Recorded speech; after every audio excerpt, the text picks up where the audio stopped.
Hello friends, trip പറഞ്ഞപ്പോഴത്തേനും MT container കയറ്റാൻ വേണ്ടി യാർഡിൽ പോയതാ. യാർഡിൽ ചെന്ന് കണ്ടെയ്നർ ചോദിച്ചപ്പം ഷോർട്ടേജ്.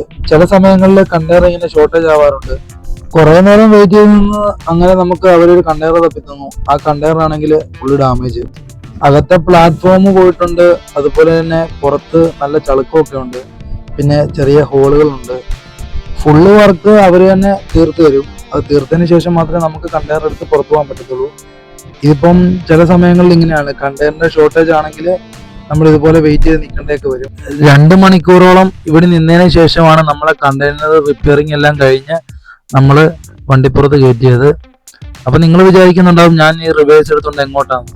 കണ്ടെയ്നർ കയറ്റിയതിന് ശേഷം കണ്ടെയ്നറിൻ്റെ അകത്ത് വാഷിംഗ് ഉണ്ട്. കാരണം ഇതിന് മുന്നേ പോയ ലോഡ് കാര്യങ്ങളൊക്കെ അതിനകത്ത് കിടക്കും, ചിലപ്പോൾ പൊടി കാണും. അതെല്ലാം നമ്മൾ യാർഡിൽ നിന്ന് തന്നെ ഫുള്ള് വാഷ് ചെയ്ത് ക്ലീൻ ആക്കിയതിന് ശേഷം മാത്രമേ നമ്മൾ പുറത്തിറങ്ങാവുള്ളൂ. അങ്ങനെ നമ്മളെ കണ്ടെയ്നർ വാഷ് ചെയ്യാൻ വേണ്ടി നമ്മൾ പോയിന്റിൽ പിടിച്ചു.